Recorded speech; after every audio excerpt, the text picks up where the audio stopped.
성도 여러분 안녕하십니까? 우리 장로님 기도와 또 안내에서도 말씀하신 것처럼 또다시 진행되는 코로나 상황 속에서도 우리 교우님들이 건강한 모습으로 예배에 참여하시게 된 것을 인해 대단히 감사하게 생각합니다. 바람의 특징이 뭔 줄 아십니까? 지나가는 겁니다. 비도 마찬가지죠. 비도 지나가는 겁니다. 그것을 어떻게 지혜롭게 또 단호하게 견디느냐 하는 것이 우리의 몫이고, 지나가는 바람을 우리가 어떻게 막겠습니까? 그 바람을 잘 견디고 이기는 것이 우리의 역할이라고 생각을 합니다. 우리의 믿음과 우리의 삶이 주님 원하시는 낙원의 또 부르심에 이르기까지 함께하는 여러분과 제가 되기를 간절히 바랍니다. 오늘 설교의 내용을 가장 잘 함축하고 있는 증언의 말씀이 있습니다. 그 구절을 좀 함께 먼저 읽겠습니다. 우리는 본향으로 돌아가는 길에 있다. 우리를 위해 돌아가시기까지 우리를 사랑하신 분께서는 우리를 위하여 한 도성을 세우셨다. 새 예루살렘은 우리의 안식처다. 하나님의 도성에는 슬픔이 없을 것이다. 슬픔의 통곡, 깨어진 희망과 상실당한 애정의 만가는 영원히 들리지 않을 것이다. 미구의 슬픔의 의복이 결혼식 예복으로 바뀔 것이다. 미구의 우리는 왕의 대관식을 보게 될 것이다. 생명이 하나님 안에 감추어진 자들, 이 땅에서 믿음의 선한 싸움을 싸운 자들은 하나님의 나라에서 구속주의 영광으로 빛날 것이다. 쳐다보라, 쳐다보라. 그리하여 그대들의 믿음이 계속 증가되게 하라. 그대들은 이 믿음으로 하나님의 도성을 거쳐 구속받은 자들을 위한 넓고 끝없는 먼 저쪽의 미래의 영광을 향해 가는 좁은 길을 따라가야 한다. 아멘. 이 교회와 성도들에게 남긴 귀중한 유산의 말씀 속에서 우리는 현재의 우리가 과연 어디에 서 있어야 하고 어디를 향해 나아가야 하며 또 그곳에 이르기까지 어떠한 삶을 살아야 될지에 대한 분명한 교훈을 우리가 배우게 됩니다. 재림 성도들을 딱 다른 말로 표현한다면 하늘이 목적인 사람들이라고 할 수가 있겠습니다. 이 땅이 목적이 아니라 하늘이 최종 목적지인 사람들이 바로 재림 성도라고 하겠습니다. 그렇다면 목적지인 낙원에 이르기까지 우리의 삶은 결코 좌절할 필요도 없고 또 세상에 안주하려고 해서도 안 됩니다. 잘 살고 있는 고센 땅에서 종이든 뭐든 400년 동안 잘 살았던 고센 땅에서 굳이 하나님께서 하나님의 약속의 땅으로 이끌어낸 것, 잘 살고 있는 고향 땅에서 아브라함을 평생의 거처에서 아무도 모르는 미지의 땅으로 떠나보내게 하신 그 이유들도 이 땅이 우리의 영원한 거처가 되지 않는다는 사실을 우리들에게 분명히 가르쳐 주는 겁니다. 그래서 우리의 종착역인 하늘에 이르기까지는 결코 그곳이 어디든 그곳이 목적지는 아닙니다. 여러분들 사시는 곳이 아무리 좋아도 그곳이 목적지는 아니고, 여러분들이 어떠한 것을 이루었다 하더라도 그것이 우리가 이 땅에서 이루는 마지막 삶의 종착역은 아니라는 사실인 겁니다. 여러분, 휴게소가 아무리 좋아도 그곳이 여러분들의 가시는 목적지는 아니죠. 그저 휴게소는 지나가는 한 장소일 뿐이라는 사실입니다. 여행을 간 사람은 결국 집으로 돌아와야 합니다. 아무리 좋은 리조트에서, 아무리 좋은 호텔에서 잠을 자도 결국은 집에 돌아와서 하는 말이 뭐냐면, 그래도 집이 제일 좋다 하는 말입니다. 수십만 원짜리, 수백만 원짜리 그 호텔에서 잠을 자면서도 아무리 좋은 자연 환경과 세상 낙원 같은 대자연의 어떤 이런 것들을 보면서도 그저 집에 돌아오면 햇볕 잘 안 보인다 할지라도, 그저 좀 치우지 않은 방구석이라 할지라도 집에 돌아오면 거기에 허리를 쫙 펴면서 하는 말, 그래도 집이 참 좋다 하는 말입니다. 여러분, 우리는 절대로 사라지는 것을 위해 영원한 것을 포기하는 일이 있어서는 안 됩니다. 우리가 그것을 기억하기를 간절히 바랍니다. 이태리 밀라노의 한 작은 성당에는 특이한 문양과 글귀로 교훈을 주는 곳이 있다고 합니다. 그렇게 유명한 성당은 아니래요. 문이 있고 문 오른편에는 인생의 기쁨을 상징하는 장미 문양이 있고, 왼쪽 문의 왼쪽에는 인생의 괴로움을 상징하는 가시 문양이 있고, 그리고 문 위에는 십자가 문양이 있다고 하는 겁니다. 그런데 그 좌측, 우측, 상단에 있는 그 그림들 아래에는 아주 의미 있는 글귀들이 기록이 되어 있는데 이렇게 기록이 되어 있다는 겁니다. 기쁨을 상징하는 장미 아래에는 우리를 즐겁게 하는 것은 모두 순간적인 것이다 라고 기록이 되어 있고, 고통을 상징하는 가시 아래에는 우리를 괴롭게 하는 것도 모두 순간적인 것이다. 그런데 문의 위쪽 십자가 아래에는 영원한 것보다 중요한 것은 없다라는 글이 새겨져 있는 겁니다. 여러분, 이 글귀를 보면서 우리는 참 많은 것을 생각하게 되는 것이죠. 우리 인생에서 우리가 어쩔 수 없이 만나게 되는 기쁨도 있고요, 우리가 피할 수 없는 슬픔도 있습니다. 어떤 것 하나를 우리가 선택해서 만날 수 없다는 게 우리 인생의 가장 어려운 면이죠. 그런데 이 두 가지 다 이 땅에서 영원하지 않다는 사실을 우리는 잊어버리고 사는 겁니다. 영원한 것은 오직 뭐밖에 없다고요? 오직 하늘밖에 없음을 우리가 기억하시기를 간절히 바랍니다. 그렇기 때문에 우리의 걸어가는 이 노정은 하나님께서 오라고 명령하신 그 마지막 장소에 이르기까지 우리 삶의 노정은 절대로 쉬어서는 안 됩니다. 그리고 때로는 우리의 육체가 다해서 지나가는 그 길 위에 우리가 잠깐 육체의 쉼이 있다 할지라도 바로 그 방향에서 우리는 하늘을 향한 방향으로 우리의 삶의 육체의 쉼을 선택해야 한다는 사실입니다. 출애굽기 16장 35절에 보면 이런 성경의 글귀가 있습니다. 이스라엘 자손이 사람 사는 땅에 이르기까지 40년 동안 만나를 먹되 곧 가나안 지경에 이르기까지 그들이 만나를 먹었더라. 출애굽한 이스라엘 백성들은 그들 여행의 일정이 이렇게 오래되리라고 생각한 사람은 아무도 없었습니다. 아마도 길어야 몇 달. 왜냐하면 그들 역시도 지형과 지리를 아는 입장에 있어서 빠른 걸음으로 간다면 한 달 안에 끝날 여정이라는 사실을 누구보다도 잘 안 사람들이 바로 그 시대의 사람들이었을 것입니다. 지리적 여건으로 봤을 때 백성들의 출발지인 고센에서 가나안까지는 그렇게 먼 거리도 아니었습니다. 신명기 1장 2절의 기록을 보면 좀 저 시나이 반도 저 아래쪽에서 있는 호렙산에서 가데스바네아까지 몇 날이라고 되어 있냐면 10하루길이라고 되어 있습니다. 그러면 고센 땅에서 출발한다 할지라도 보름 남짓한 길밖에 되지 않는 거예요. 그래서 가나안까지는 좋기 아무리 많은 대중과 양들이 걸어간다 할지라도 한두 달 이내의 거리로 갈 수 있었다는 사실을 우리는 미루어 짐작해 볼 수가 있습니다. 그런데 이 여행이 끝나지 않는 거예요. 우리가 흔히 영어에서 한 세대, generation, 한 세대를 30년이라고 합니다. 그래서 한 세대가 지나고 10년이 지나는 40년이 지나는 동안 이 여행이 끝이 안 나는 거예요. 그래서 성경의 기록을 보면 그것에 대해서 이렇게 기록을 합니다. 너희 자녀들은 너희의 패역한 죄를 지고 너희의 시체가 광야에서 소멸되기까지 40년을 광야에서 유리하는 자가 되리라. 아주 엄숙한 하나님의 명령이 내려버린 거예요. 32장 13절에는요, 여호와께서 이스라엘에게 진노하사 그들로 40년 동안 광야에 유리하게 하심으로 여호와의 목전에 악을 행한 그 세대가 필경은 다 소멸되었느니라. 여러분, 광야 40년이라고 하는 것이 어떤 의미를 여러분 줄까요? 굉장한 악조건 가운데에서 여러분 인생 가운데 살아보신 경험들 있으시죠? 정말 힘들고 어렵게 살았던 경험들이 있으시죠? 옛날에 지금처럼 이루시기 전에 정말 눈물 겹도록 눈물 젖은 빵을 드시면서 작은 방, 작은 집, 험난한 곳에서 살았던 그 경험들이 있죠. 여러분, 그런데 이스라엘 백성들에게 광야 40년이라고 하는 것은, 광야는 백성들이 절대로 그 40년을 자급자족할 수 없는 땅이 광야입니다. 그냥 힘들고 어려운 땅이 아니라 거기에는 절대로 일정 시간 이상을 그들이 존속할 수 없는 땅이죠.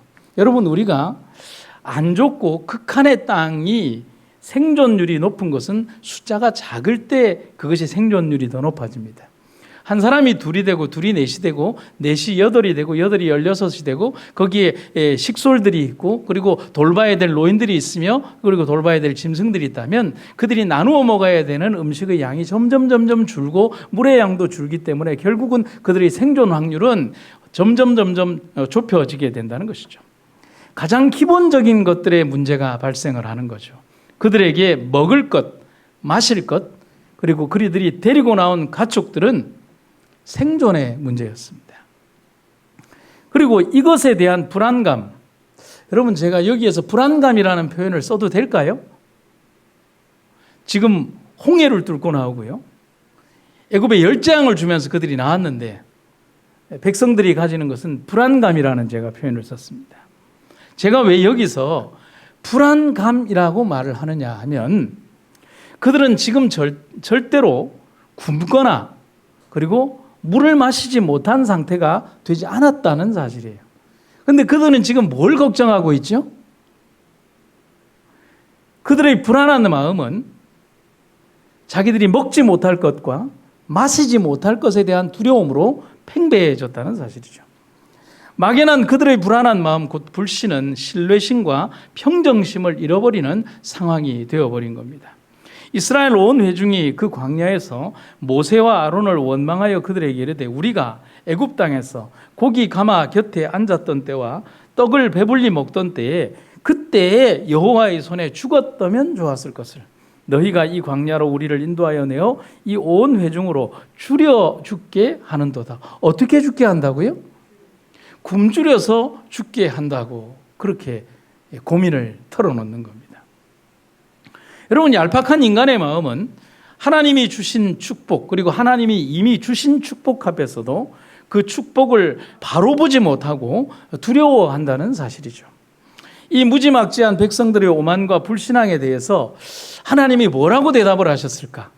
근데 여러분, 이 출애굽기나 민수기나 신명기에 나오지 않는 말로 요나서에 대답하신 말로 한번 제가 하나님의 입장을 한번 대변해 볼까요? 이렇게 얘기하는 거예요. 네 왜 썩내냐? 너희들 왜 썩내냐? 여러분 맞습니까? 이스라엘 백성들이 막 분노해가지고 해악질을 하며 모세를 치려하고 살해하려고 하는 그런 분노심이 그들을 이렇게 팽배하고 있을 때 하나님의 입장은 너희들 왜 썩내느냐? 한번 생각을 해보면 이스라엘 백성들이 가졌던 가장 첫 번째 문제이자 가장 중요한 문제는 그들은 과거에 머물러 있다는 사실입니다. 그들은 이미 애굽을 떠나와 있음에도 불구하고 그들의 정신과 생각 그리고 입맛은 여전히 애굽의 것만을 생각하고 있다는 사실입니다. 그런데 여러분, 이 문제가 사소한 문제라고 생각하십니까? 아니요. 사소한 문제가 아니라 근본의 문제라고 할 수가 있습니다. 애굽을 떠나왔지만 몸은 떠나왔는데 정신이 애굽에 그대로 남아있는 거예요. 소금기둥이 되었던 롯의 아내가 그랬습니다. 그처럼 이스라엘 백성들도 모세가 시내산에 들어갔을 때 그들을 지도하고 인도할 신을 만들어 달라고 그들이 막 소요를 벌이게 됩니다. 그렇게 해서 만든 신이 뭐냐면 송아지의 신, 여러분들도 잘 아는 아피스라고 하는 신입니다.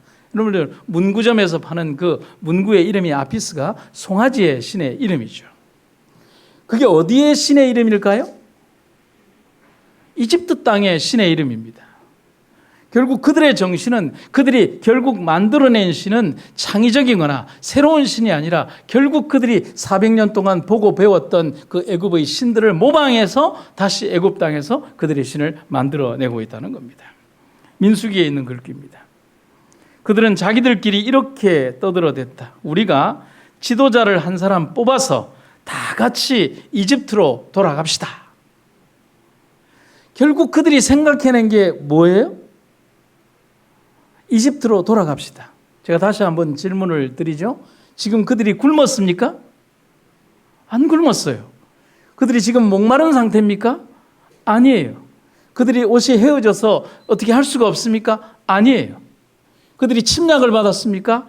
아니죠. 어떤 것도 일어나지 않았는데 그들은 자기들이 줄여서 죽게 된다는 공포심으로 하나님을 거부하고 있다는 사실이죠. 그런데 그때뿐만이 아니에요. 현대에 주는 기별도 똑같습니다. 우리가 가나안을 향해서 계속 전진하기보다는 지금 우리는 애굽으로 오히려 돌아가고 있다라고 선지자는 우리에게 얘기를 합니다. 여러분, 오늘날 애굽이라는 어떤 곳입니까? 세상을 말하는 거예요. 바로 옆에 있는 이 세상을 말하는 겁니다. 우리의 몸이 담겨져 있던 저 세상이 바로 애굽이라는 거죠. 그런데 그 세상의 정신에서 벗어나지 못할 때 우리는 항상 애굽으로 돌아가려고 하는 겁니다. 몸뚱아리만 여기에 있는 거예요. 우리의 생각과 모든 것들은 저 세상에 있는 거예요. 그 세상의 것 속에서 무언가 거기에 진실한 행복이 있다라고 착각하며 살아가는 거죠. 신기루를 진짜라고 생각하고 진짜를 신기루로 보는 것이 우리들의 잘못된 삶이 될 수 있다는 거죠. 중세 14기 벨기에 지역에는 레이몬드 3세라는 왕이, 분봉왕이 통치하고 있었습니다. 그런데 이 왕이 조금 무능해요. 먹고 노는 것을 좋아하고 먹는 걸 너무 좋아했어요.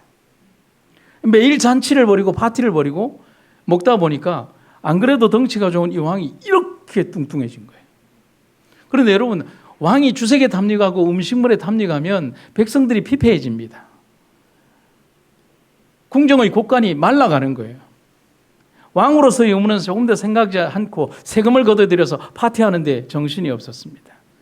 이 왕에게는 그저 하루하루 먹고 노는 게 가장 큰 즐거움이었습니다. 백성들과 충신들의 그 원성이 높아지자 이것을 참다 못한 그의 친동생이 반란을 일으킵니다. 여러분, 반란을 일으키면 위패된 왕은 당연히 죽여야 합니다. 그런데 차마 자신의 영을 죽이지 못하고 높은 첨탑 위에 있는 성 꼭대기에다가 가두고, 그리고 그가 드나들 수 있는 문을 이렇게 좁게, 아주 좁게 만들어서 사람이 거의 드나들지 못하는 이 좁은 통로를 만든 다음에, 그리고 형에게 이런 제안을 했습니다. 만일 형이 음식을 절제해서 살을 뺀 다음에 이 문을 나올 수 있다면 나는 내가 탈취한 이 왕의 자리를 당신에게 돌려주겠습니다. 여러분, 이거 어려워요? 여러분 같으면 하실 수 있을 거예요. 해야 할까요? 하지 말아야 할까요? 해야죠. 그렇게 하겠다고 했어요. 내가 살을 빼서 나가서 내 왕위를 차지하겠다고 했습니다.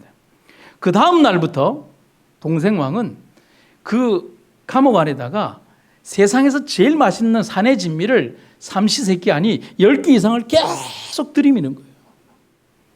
절대 먹지 않겠다라고 결심한 그였지만 그가 제일 약한 게 뭐죠? 먹는 거예요. 한 입만으로 시작한 것이 모든 걸 먹기 시작하니까. 동생은 알았어요. 형이 절대로 이 유혹을 거절하지 못한다는 사실을. 그리고 매일 진수성찬을 거부하겠다는 결심을 하고 다음 날이 되면 그 진수성찬을 먹으면서 그의 몸은 점점점 더 커져가는 겁니다. 결과는 그는 죽을 때까지 나오지 못했습니다. 레이몬드 3세 왕은 자신이 왕이 될 수 있다는 말을 듣고도 매일 들어오는 진수성찬의 유혹을 이기지 못하고 더욱 비대해져서는 결국 작은 감옥에서 음식과 함께 생을 마감하고 말았습니다. 여러분, 엄청나게 큰 시험입니까? 칼이 들어오는 시험인가요? 어려운 수학 문제나 물리법칙을 어떻게 해야 되는 것인가요? 대단한 군사가 필요한 어떤 작전입니까? 아니죠. 지극히 단순한 거예요. 그것은 유혹이라는 겁니다. 사람들은 흔히 착각하는 것 중에 하나가 나 자신만큼 나 자신을 더 잘 아는 사람이 없다라는 자신감에 사로잡혀 있습니다. 그리고 나 자신만큼 나 자신을 잘 다스릴 줄 아는 사람이 없다라고 생각합니다. 여러분, 우리 병원에 그런 사람들 요 마당에 엄청 많아요. 내가 마음만 먹으면 담배 금방 끊습니다 하는 사람이 여기 한 30명씩은 여기 마당에 매일 있어요. 그러면서 이분들이 담배를 피면서 뭐라 하냐면 내일이면 끊으리, 내일이면 끊으리. 바로 그런 마음에 사단은 죄를 집어넣는다는 사실을 기억할 필요가 있습니다. 여러분, 거대한 댐을 무너뜨리는 것은 거대한 폭파가 필요한 것이 아니라 아주 작은 균열과 작은 구멍 안 하면 되는 거예요. 사단은 우리에게 너무도 영악하게 우리에게 그렇게 접근해 온다는 사실이죠. 엄청난 타협을 우리들에게 제시하지 않습니다. 아주 작은 것. 우리 삶에 아주 무시해도 되는 그런 작은 것들 속에서 그렇다는 사실이죠. 사막을 길게 여행한 한 횡단자에게 그런 얘기를 합니다. 당신이 이 긴 사막을 건너오면서 가장 힘들었던 것은 뭐였습니까? 물입니까? 아니요. 나를 가장 괴롭혔던 것은 내 신발 속으로 들어오는 작은 모래알갱이였습니다. 그게 나를 가장 고통스럽게 만들었습니다. 한때 최고의 피지컬과 몸매를 가졌던 사람들이 운동선수들입니다. 그런데 은퇴 이후에 완벽한 전성기 시절의 몸을 유지하는 선수들은 거의 없습니다. 자신의 몸을 과신한 그들은 마음만 먹으면 언제든지 예전의 몸을 가질 수 있다라고 생각을 하고 마음껏 먹고 마음껏 행동합니다. 결국은 몸을 망치죠. 그리고 그들은 절대 예전으로 못 돌아갑니다. 여러분, 신앙의 원리도 똑같다는 사실이죠. 신앙의 원리만 그럴까요? 우리 삶의 모든 원리들이 똑같다는 사실이죠. 그래서 우리는 생각해야 됩니다. 자신하지 마십시오. 노력하는 것을 게을리하지 마십시오. 추억의 신앙으로 오늘을 살지 마십시오. 이 말은 어제 잘 믿었던 신앙으로 오늘을 거기에 기대어서 살지 마십시오. 어제 믿음은 어제 믿은 거예요. 어제 먹은 밥으로 오늘 배부르다라고 그렇게 하지 마십시오. 항상 우리는 오늘을 사는 겁니다. 우린 지금 갈 길이 굉장히 멉니다. 가장 기본적인 준비를 소홀히 한다면 목적지의 절반에도 이르지 못하게 됩니다. 하지만 우리 하나님이 어떤 분입니까? 하나님은 그런 우리 백성들, 우리들을 위해서 이미 모든 것을 이미 준비해 두신 분이라는 사실이죠. 하나님은 양식이 없다고 말하는 백성들, 아니, 제 말이 틀렸습니다. 정확하게 말하면 양식이 없는 게 아니라 정확하게 말하면 이제 굶게 될 것이라고 고민하는 백성들이 정확한 표현이죠. 그들을 위해서 음식을 이미 준비해 두셨습니다. 그것이 뭐죠? 만나였습니다. 하나님의 계획은 언제나 우리보다 앞선다는 사실을 왜 잊어버릴까? 새벽마다 내린 이 만나는 40년 동안 그들이 가나안 땅의 첫 번째 곡식을 먹는 그 순간까지 백성들에게 내렸습니다. 왜 첫째 곡식을 먹을 때까지일까요? 왜냐하면 농사를 지어서 먹어야 되는 그 시간까지 그들에게 하나님은 만나를 허락하셨다는 것이죠. 그 땅 소산을 먹은 다음 날에 만나가 그쳤으니 이스라엘 사람들이 다시는 만나를 얻지 못하였고 그 해에 가나안 땅의 열매를 먹었더라. 참 감동적인 얘기예요. 여러분들이 잘 아는 것처럼 만나는 이스라엘 자손들이 이것을 처음 봤을 때 이게 뭘까라고 하는 그 질문이 하나의 고유명사가 된 이 이름이 바로 만나, 만후라고 하는 겁니다. 아무도 모르는 음식이에요. 그렇죠? 그 누구도 먹어보지 못한 음식입니다. 세상에 그 누구도 맛보지 못한 음식입니다. 여러분, 우리 하늘나라 가면 꼭 이 만나를 먹어봐야 되지 않겠습니까? 네. 하나님은 무지몽매한 이스라엘 백성들을 가나안 땅에 이르게 하시기 위해서 그들을 먹이시기 위해서 40년 동안 빵을 만드셨어요. 여러분, 우리 하나님 얼마나 바쁘셨을까요? 40년 동안 매일매일 빵을 만드신 거예요. 그래서 오죽했으면 예수님이 자기 자신이 얼마나 빵 만드는데 확실한 소질이 있었냐면 자기가 어디에 태어나면 베들레헴 빵집에서 태어나신 거예요. 여러분, 베들레헴은 빵집이라는 뜻이에요. 참 재밌잖아요. 그리고 나서 자기 자신을 뭐라고 해요? 내가 떡이다. 생명의 떡이다.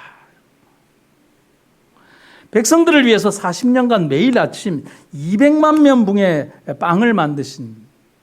근데 제가 계산하는 걸 요즘 좋아하는데 200만 명분의 빵이 아니죠. 왜냐하면 옛날 사람들은 3끼를 먹은 게 아니라 보통 2끼를 먹었거든요. 그러면 아침을 먹으면 저녁을 먹어야 되잖아요. 그러면 곱하기 1을 하면요 400만 명분의 빵을 먹어야 됩니다. 만나의 크기가 요만큼 했다고 생각을 하면요, 요거 하루에 여러분 한 끼 몇 개 정도 드셔야 될 것 같습니까? 저는 한 10개는 먹어야 된다고 생각합니다. 옛날 사람들 많이 먹었잖아요. 우리 근대화 시대 때 찍은 우리 조선 시대의 사람들이나 우리 구한말 시대의 사진들을 보면 우리가 요만한 밥그릇에 먹으면 그때 사람들은 고봉밥으로 해가지고 먹지 않습니까? 그래서 한 10개씩 먹었다 그러면 200만 명분 곱하기 10개 하면 2천만 개. 그럼 곱하기 하면 만나가 아무리 적게 내려도 한 4천만 개가 하얗게 이슬처럼 광야에 내린 거예요. 감동적이지 않습니까? 하나님은 무지몽매한 이스라엘 백성들을 먹이시기 위해서 40년 동안 그렇게 빵을 만드신 겁니다. 그렇게 해서 생명의 떡이신 예수님을 통하여 사람들을 하늘 가나안으로 이끌기 위한 당신의 사랑은 끊임없는 당신의 관심과 사랑으로 일주일에 6일 동안을 내리셨고 6번째 날에는 8천만 개의 빵을 보내시면서 안식일에는 내가 빵 안 만든다라고 휴업을 선언하시면서 나도 그때 하루는 쉬어야지라고 말씀하신 분이잖아요. 제 말에 오해 있습니까? 맞잖아요. 여러분, 그렇다면 오늘 우리는 우리 하나님 앞에서 우리의 신앙이 얼마나 우리가 하나님으로부터 이끌림을 받고 있으며 우리가 목적지를 잊어버리지 않고 하나님을 향해 그분에게 이르기까지 한 가지 방향을 향해 가야 되는가를 우리가 잊어버리지 않는 우리가 되기를 간절히 바랍니다. 모리스 준델이라고 하는 가톨릭의 신부는 이런 얘기를 했습니다. 삶의 의미는 무엇이며 인간의 운명은 무엇입니까? 인간은 되어가고 있는 존재고 그리고 하나님에게 이르기까지 되어가는 존재입니다. 결국은 우리가 하나님에게 가까이 가면 갈수록 진짜 그것이 하나님의 섭리에 맞는 인간이 된다는 것입니다. 저는 이 말에 전적으로 공감합니다. 인간은 절대 완전한 존재가 아닙니다. 스스로 영원성을 가진 존재도 아닙니다. 인류의 첫 조상이 하나님의 동산에서 하나님과 함께 거하며 하나님의 허락하신 생명과와 생명수를 먹고 마셨을 때 그들의 유한성이 하나님 때문에 무한으로 유지된 겁니다. 우리의 인간의 유한성은 하나님의 능력과 하나님과 함께 있음으로 인하여 무한을 유지한 것입니다. 우리는 그것을 앞으로 회복해야 합니다. 그렇다면 우리는 이제 그곳에 이르기까지 절대로 포기하지 않는 신앙을 가지시기를 간절히 바랍니다. 로마서의 기별은 이렇게 얘기를 합니다. 부지런해서 게으르지 말고 열심을 품고 주를 섬기라. 여러분, 목표가 정해져 있다면 그 목표를 이루고자 하는 분명한 의지가 있다면 그 사람은 절대 다른 생각을 가지지 않습니다. 청소년기도 마찬가지고요. 우리 삶의 목표도 다 마찬가지입니다. 여러분, 제 설교도 그래요. 이번 주에 제가 무엇을 설교해야 될지 주 초에 혹은 주중에라도 딱 목표가 정해지면 제가 방황을 하지 않습니다. 왜냐하면 그 한 가지 목표를 쫙 세우고 난 다음에 성경 말씀과 모든 것들이 제 삶의 머릿속에서 이렇게 톱니바퀴가 돌아가듯이 막 보고 책을 읽더라도 거기 하나에 맞추어서 혹은 한 장면을 보더라도 거기에 맞추어서 이 모든 것들이 그 하나로 일관되게 갑니다. 그런데 목표가 설정이 안 되면 극심한 혼돈에 휩싸이게 되는 것이죠. 목표가 없는 사람, 그리고 그 목표가 자신과 맞지 않는 사람은 최대한 그 목적지가 다가오는 것을 지체하고 싶어 합니다. 제가 그래요. 제가 목표가 설정이 안 되어 있으면 안식일 오는 게 정말 싫습니다. 그래서 제가 여러분 이렇게 원고에다 써놨습니다. 한번 따라해 보시겠습니까? 세상이 더 좋은데 하늘을 기다릴까? 그렇죠. 지금 세상이 한창 좋은데 굳이 하늘을 기다릴 필요가 있겠습니까? 변화산상에서 있었던 예수님의 제자들처럼 주여 여기가 좋사오니 뭐하러 굳이 우리가 내려갑니까? 여기 예수님도 계시고 다른 사람들도 있고 얼마나 좋습니까? 그리스도인 삶도 분명한 갈림길이 있습니다. 그리스도인들 모두 다가 믿음이 없는 것이 아니라 모두 다 믿음은 있지만 그 믿음을 통하여 얻고자 하는 결과가 다를 수 있다는 말입니다. 그래서 마지막 심판의 날이 다가올 때 누구도 예수 그리스도를 몰라서 멸망받는 사람은 없다라고 생각합니다. 알지만 분명한 삶의 목표를 잃어버리고 세상에 안주하기를 원했던 사람들이 바로 그 사람들이 잃어버린 바 된다는 사실이죠. 그래서 굳이 제목을 붙인다면 믿었지만 믿지 않은 사람들이라고 할 수가 있겠습니다.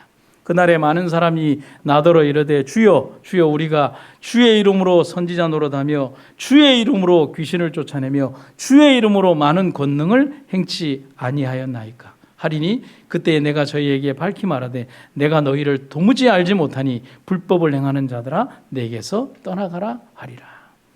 여러분 여기에서 무슨 단어가 반복되고 있습니까?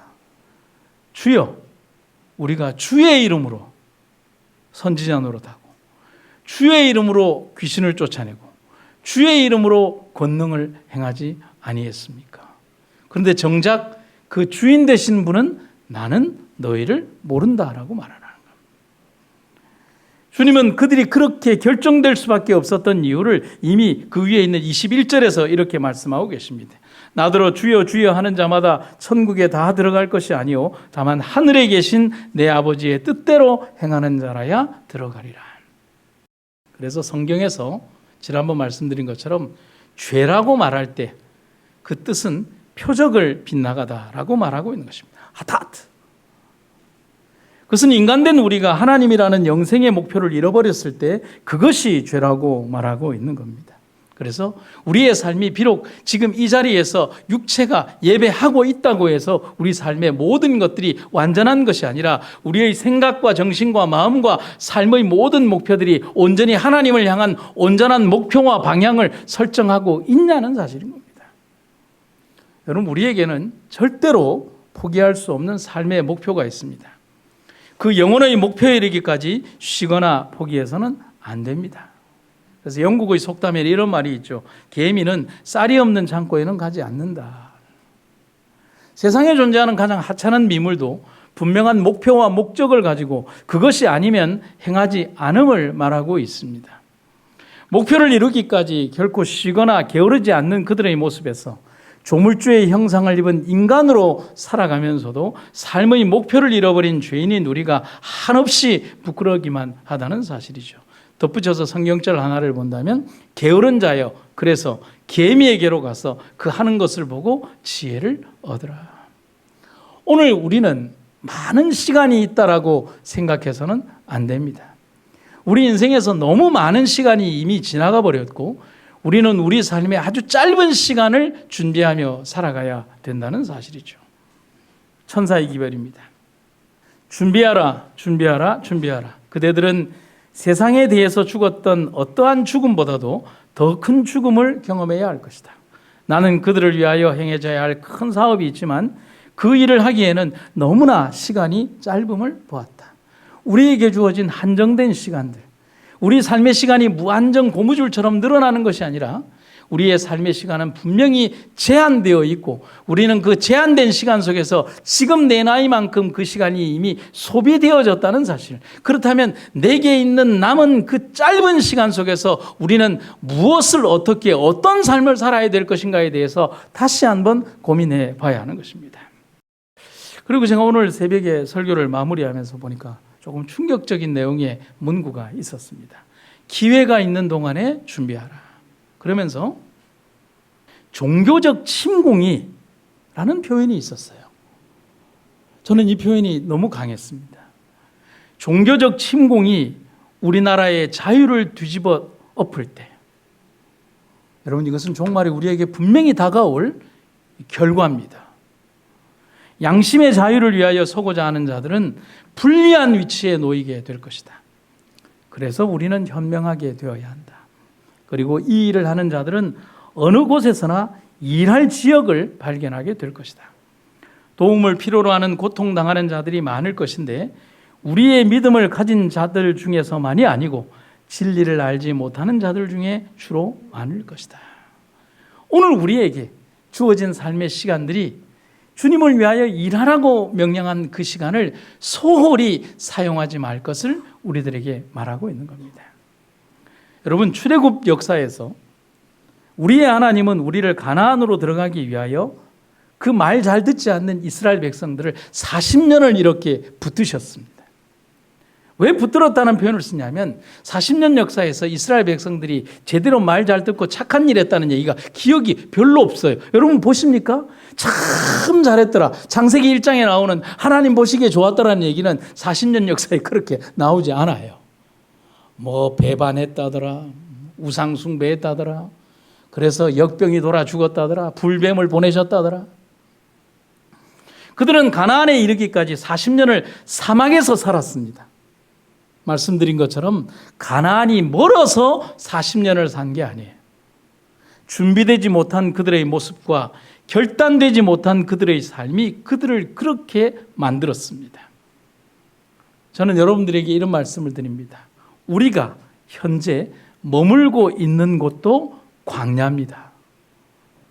언제까지 여기서 머물 수는 없습니다. 대쟁투에 40년이 차면 우리는 요단강을 건너 하늘 가나안에 이르게 될 것입니다. 그 땅에 이르기까지 결코 쉬지 말기를 권면합니다. 그리고 어렵더라도 꼭 우리 그 정상에 이르기를 간절히 바랍니다. 하나님이 우리를 위하여 우리를 포기하지 않으십니다. 어제 우리 목사님 정말 훌륭한 말씀을 했죠. 자기가 잃어버린지도 모르는 그 은전의 이야기를 하면서 그 은전의 주인이 결코 그 은전을 포기하지 않았다는 그 말, 얼마나 중요한 기별입니까?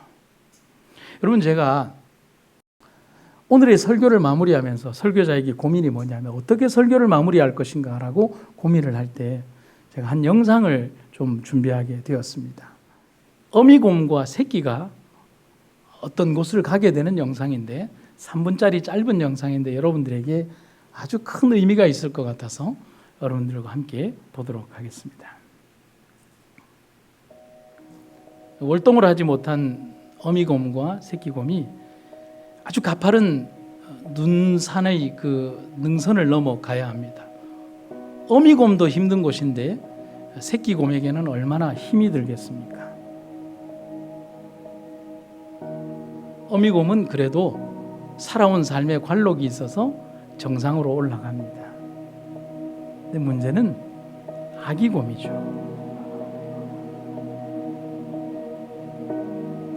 그런데 이 아기곰이 미끄러지죠.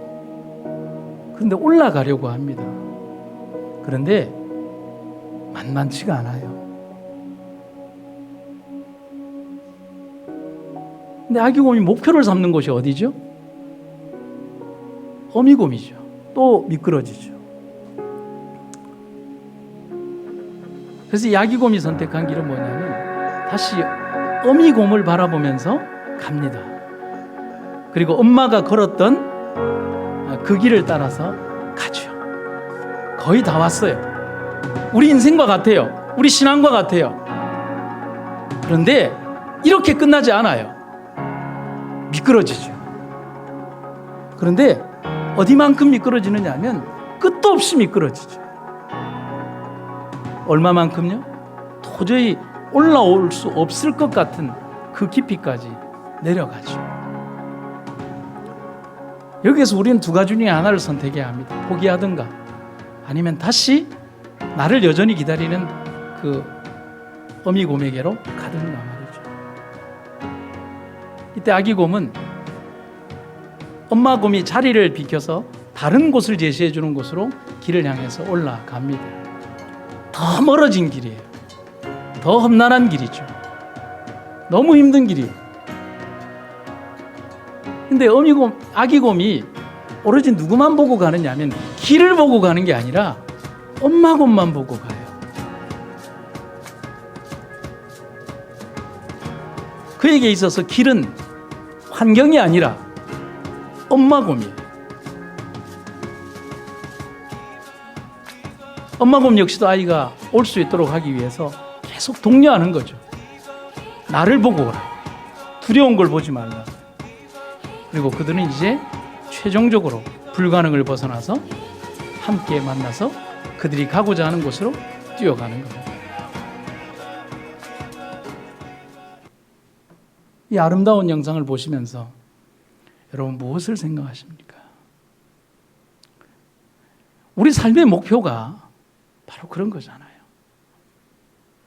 성경 말씀 하나 보시겠습니다. 여호와여, 주의 약속대로 나를 붙들어서 살게 하시고 내 희망이 좌절되지 않게 하소서. 사랑하는 여러분들, 우리가 살아가면서 단 한 번에 우리의 삶의 어려움과 고난의 능선을 넘어갈 수 있다고 생각하십니까? 2번도 될 수 있고요, 4번도 될 수 있고요, 10번도 될 수 있고요, 100번도 될 수 있습니다. 하지만 분명한 건 아무리 많은 실패와 어려움이 있다 할지라도 여전히 우리를 포기하지 않고 나를 기다리는 그분이 위에서 우리를 지켜보고 있다는 사실인 거죠. 1월 1일에 신년의 결심을 하고 어느덧 살다 보니 7개월의 시간이 흘렀어요. 시간은 그렇게 두려우리만치 빠르게 지나가고 있습니다. 여러분, 앞으로의 우리가 맞이할 시간 역시도 지내온 시간과 똑같이 지내가야 할까요? 여러분, 나는 그게 두려워요. 지나온 7개월의 시간과 똑같이 앞으로 맞이할 그 시간을 그렇게 똑같이 보내야 한다면 나는 얼마나 하나님께 죄송할까? 그래서 저는 여러분과 제게 이렇게 얘기를 합니다. 내가 맞이할 시간은 하늘에 더 가까운 시간이 되기를 결심합니다. 마지막 아래의 문장을 읽고 마치도록 하겠습니다. 낮 동안에 일하라. 현재의 기회를 잃어버림으로 그대들의 영혼을 위험하게 하지 말라. 그대의 영원한 관심사를 2차적인 중요성으로 만들지 말라. 신앙 앞에 세상을 두지 말고 영원한 파산의 위험이 그대를 위협하는 동안 세상의 부를 얻기 위해 날마다 수고하지 말라.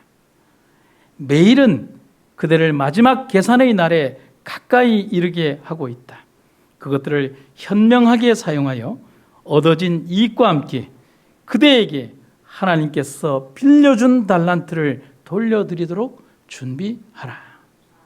말씀을 마치겠습니다. 우리가 바라보아야 될 영원한 길이신 주님을 우리 삶의 목표에서 잊어버리지 않도록 언제나 우리의 삶이 하나님만 바라보게 하여 주시옵소서. 마지막 우리의 목적지에 이르기까지 결코 이 땅 아래에 우리가 멈추기를 원하지 않도록 하시고 하늘을 향한 발걸음이 지치지 않도록 도와주시옵소서.